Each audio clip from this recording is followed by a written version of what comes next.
Case back. Crown. Two-door. Mechanical. Automatic. I'm getting stressed. I don't like this. Omega. Moon phase. Hey guys, I'm Max from Watch Crunch. Today I have invited some of my beautiful lady friends to talk watches. Ladies, how are you? Sweaty. Nervous. So let's have you introduce yourselves before we get into the world of watches. Tell us from left to right your name, where you're from, and maybe with your hands gesture how much you know about watches. I'm Sam, and I'm from Seattle, Washington, and I know about this much. That's solid. Okay. Yeah. Welcome, Sam. It's pretty good. I'm Maddie. I'm from Vancouver, Canada. I probably know this much.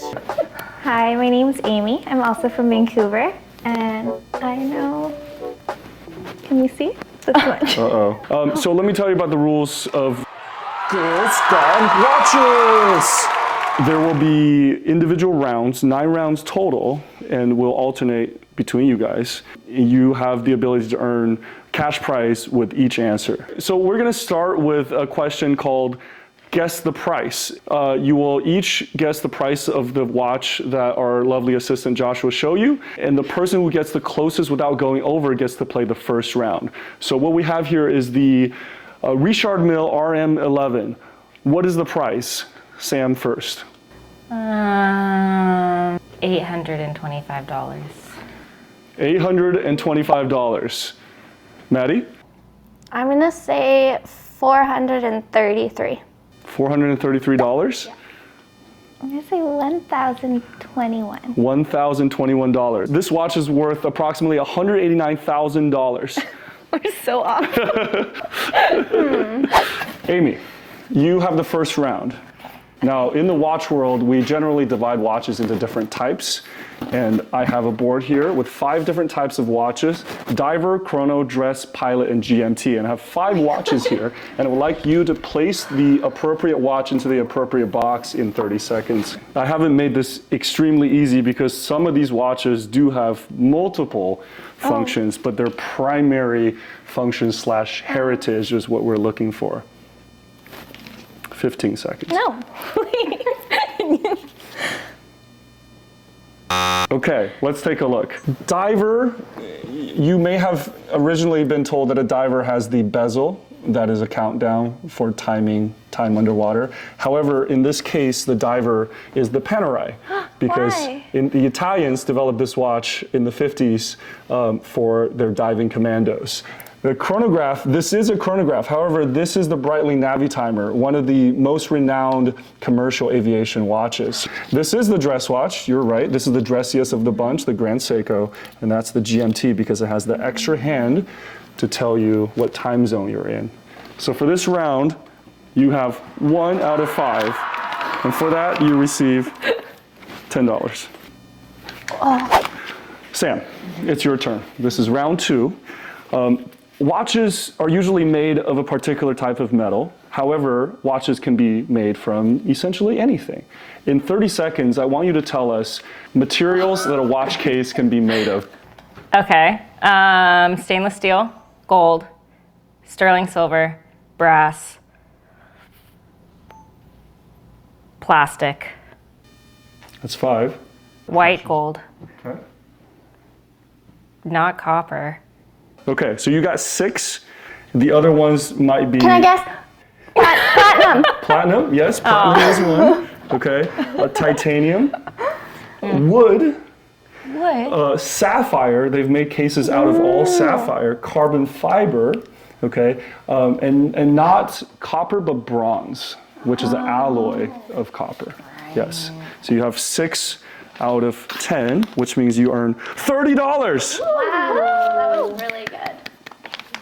Round 3 for you, Maddie, is going to be guess the decade. Watches have been around for hundreds of years, but different watches from different decades have very distinct looks because of the artistic movements, the times, and the manufacturing techniques. And so I have 4 watches that hail from 4 different decades, and I would like you to place the correct watch in the correct box. So you've placed the Universal Genève pole router into the 60s.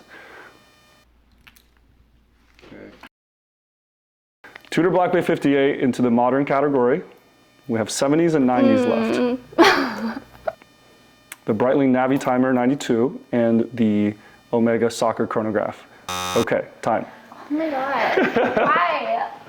Why? Is that completely wrong? For your fifth watch, I'm going to hand you one more since you've done so well. This belongs in one of the 4 categories as well. Okay. They want it to. I'm gonna put this here. That is correct. Wow. Okay, so you've not gotten all of them, but you've gotten most of them. So the Universal Genève this is the 60s. These two have to be switched. Okay, the Breitling is from the 90s, and then this chronograph. Anytime you see colorful dials, they likely came from the 70s. Yeah. So you got 3 out of 5, which means you've earned $30. Thank you. Round 4. So now we're back to Amy. Amy, there are many, many brands in the world. I would like you to name as many as you can in 30 seconds, $5 per name. Go. Omega, Rolex, Longines, IWC, Tag Earl, Patek, PJ. Say that one more time. PJ. We're not going to accept that one. PK, Richard Mills. Did I say Omega? Yes. Timex. Cartier.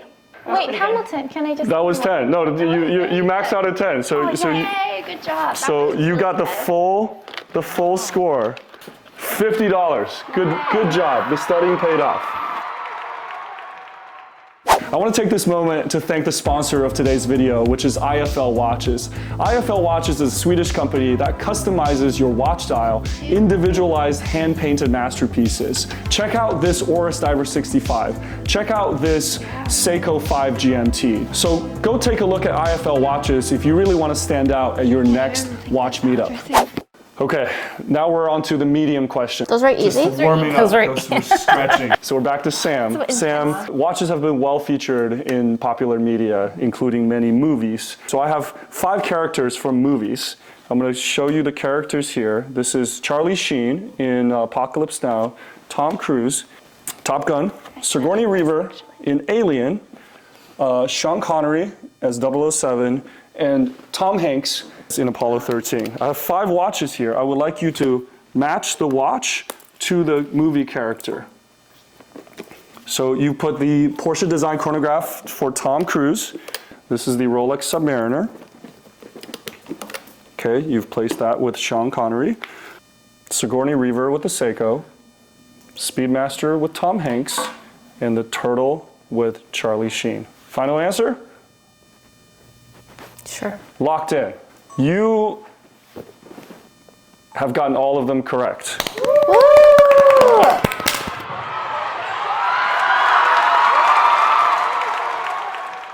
Great job. We're on to round 6 with Maddie. Maddie, in the 1970s, a major event shook up the Swiss watch industry. This technology was invented that eventually led to the destruction of 2/3 of manufacturers. What was the name of this event? Quartz crisis. Quartz crisis. Do you know the company that made the first quartz movement? And this brand has already been represented on today's Seiko? table. Seiko, correct. What's the difference between a quartz and a mechanical movement?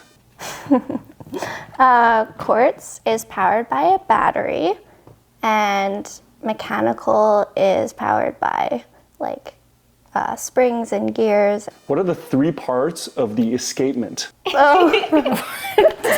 The escapement, like the mainspring, the hairpin. Sounds like Amy would like to steal. Yeah.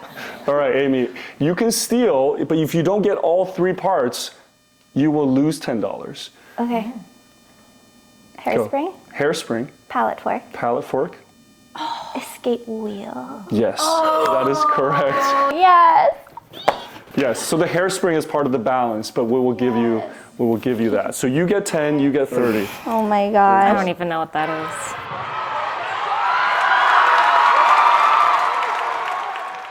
Okay, round 7 with Amy. Watches have also been well featured in popular culture, world dignitaries. So I'm going to have 5 people and 5 watches, and I would like you to match them. Ryan Gosling, Jackie Onassis, Oh, I'm not gonna get this. David Beckham, Martin Luther King Jr., and Lyndon Johnson. Okay? And these are your watch choices. You have 30 seconds. She has the Rolex Day-Date with Lyndon Johnson, the Cartier Tank Wait. with these Jackie Are Onassis. these the same? They're not the same. One is a Day-Date and one is just a date.